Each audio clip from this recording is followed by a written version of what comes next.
hinahanap pa yung coil natin. So atras tayo papunta doon sa shed. Ayan, atras tayo. Iikot tayo dito, palabas doon. Kasi may mahaba trailer natin, lalabas pa tayo talaga sa gate. So atras natin all the way doon. Kasi nakakalimutan ko tawag doon sa crane sa taas. Gantry ang tawag ko dyan. Pero sige, atras tayo doon sa gate na yon.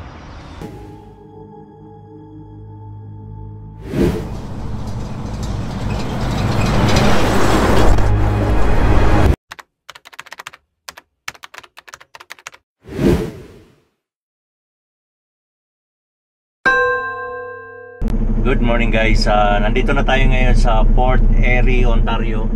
So pipick up tayo ng 10 coil. Ang problema, hindi naman totally problema, medyo masikip tong area nila.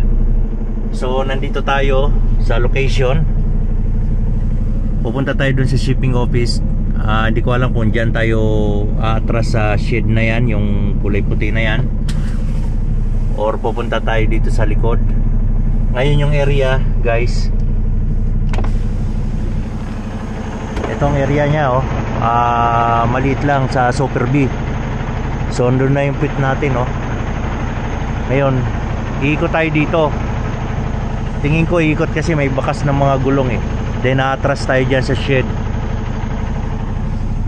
So yun ang gagawin natin, pero punta muna tayo sa shipping office. Alright. So yun guys, hinahanap pa yung coil natin. So atras tayo papunta doon sa shed. Ayan, atras tayo. Iikot tayo dito, palabas doon. Kasi may mahaba trailer natin, lalabas pa tayo talaga sa gate. So atras natin all the way doon. Kasi nakakalimutan ko tawag doon sa crane sa taas. Gantry ang tawag ko dyan. Pero sige, atras tayo doon sa gate na yon. So yun guys, baback up tayo doon sa gate na yon, sa pinto na yon or door. Then iikot tayo dito. Dahil hindi kaya ng kailangan umikot. Tapos lalabas tayo sa gate. Then atras. Tara, let's go.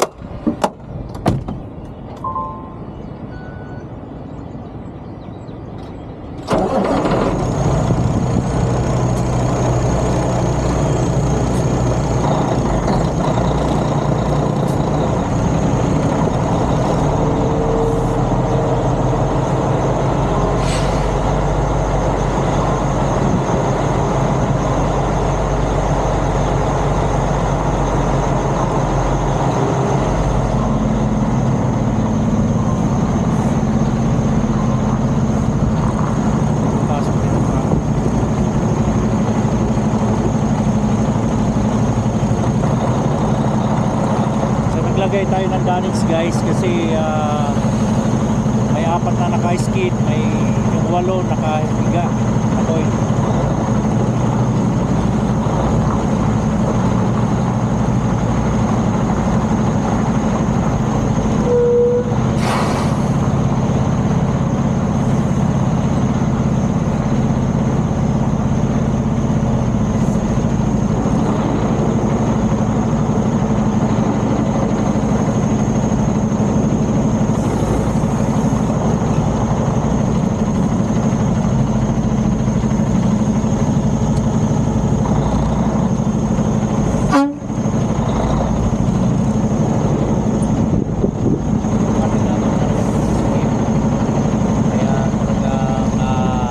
Tayo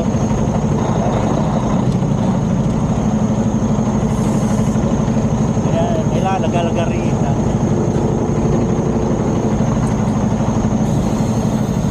hindi naman kailangan take time lang talaga para sure, diba?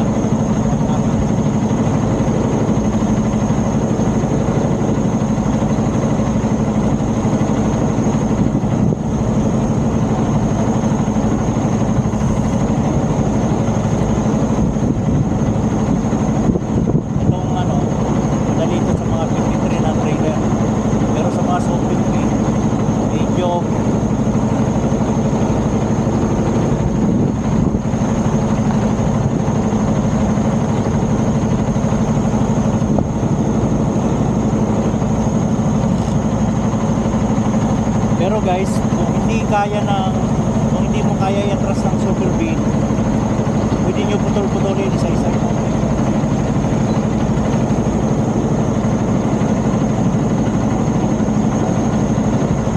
Nakuha naman natin ng isang atrasan na hindi good o hindi lang lalagyan natin yan.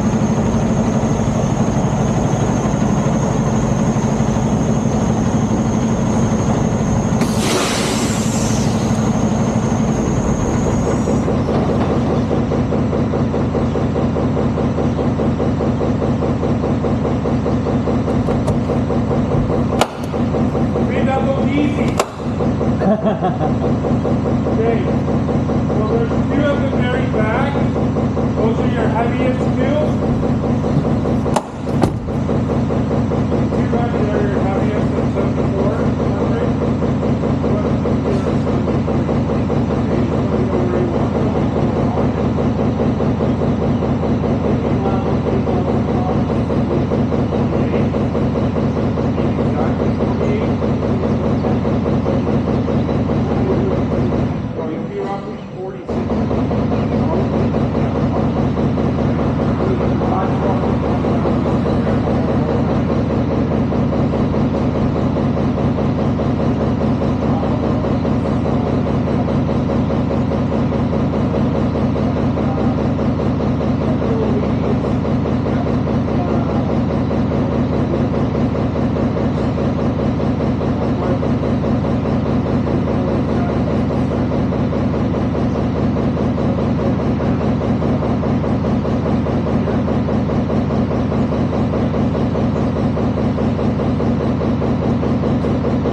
Tapusin muna natin to. Kakargahan ako ng crane.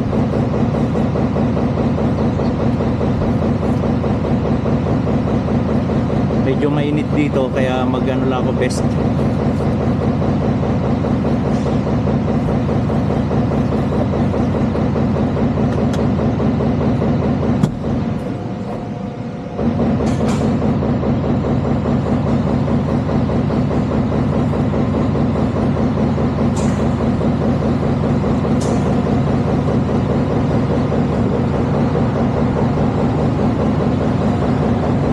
Hindi naman siya mahigpit dito kaya okay lang basta may best.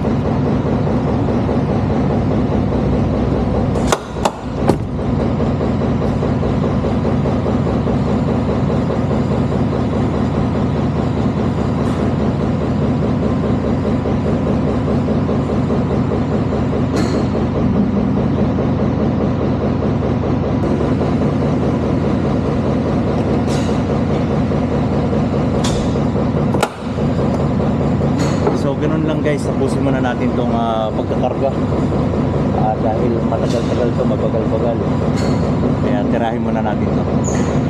So yung guys, tapos na tayo magkarga. So pinapag yung trailer mula dito sa building na to, dito sa gilid. So medyo mahirap lang, laga-lagari lang talaga ako kasi nga medyo alanganin na sa sa gate. So yung gauge natin gaan. Ayun. So medyo maximum tayo sa drive dahil bakante pa tong trailer natin. So meron tayong 8 coil na nakahiga at 2 nakatayo. So ito guys, papakita ko lang sa inyo itong coil na to na medyo maliit ang bilog niya. Then ngayon kung ito lang ang nilalagyan natin, sayad siya sa damage, tapos maluwag ito, so kailangan lagyan natin ng sapi. Yan, sapi. Sapi yan, sinabihan ko sa kabila. Pati ito, para itong damage na to lumapit siya, magkasya itong coil natin. Kasi tulad nito, sakto yan, sakto, close na close. Ngayon kung wala ito, sayad sa flooring, ang mangyari maluwag itong damage natin. Kaya ganun ang ginawa ko, nilagyan ko siya ng kalso yan, huwag niyong kakalimutan na lagyan ng kalso. Then gagamitan natin siya ng ng kadena. Huwag wag kakalimutan lagyan din ng steel corner guys ha, steel corner. Yan. So ito sakto to, fit siya. Medyo mayawang siya, diba? Sabihin hindi gagalaw yung damage natin. So meron yang yung coil bank. Pinagitna ko siya. Hindi ko siya nilagay sa dulo para pasok siya, safe na safe siya. Babasag man yung damage natin, hindi yan gugulong. So yun, ganun lang ang gagawin natin. Kailangan safe tayo. So lalagyan, i-secure na natin yan guys. Then alis na tayo. So yung gauge natin almost maximum kasi wala pang karga yung pop. Alright. So yun guys, natapos na natin na pag-tarp. So inabutan tayo ng ulan. Pero bago lumakas yung ulan, nilagyan ko kaagad siya ng poly. Tinakpan ko ng poly. Yung poly yung plastic guys. So ngayon, ayan na yung finished product natin na load na tinarp. So yun ang mahirap dyan, yung magta-tarp ka na nasa labas ng shed. Tapos lumabas sila, may lumabas, tiningnan kung okay siguro yung yung load ko dahil umulan. Nung nakita na may plastic, bumalik sa loob. So parang hindi na rin ako pinansin dahil ibig sabihin nakita nila na diniskartihan ko yung load ko. So yun, pag ganyan medyo madilim na, lagyan nyo kaagad ng poly, di bali madelay tayo sa pag secure ng load. Okay, importante yung load natin safe. So hanggang dito na lang tayo. Ingat-ingat, drive safe at takbong pogi lang.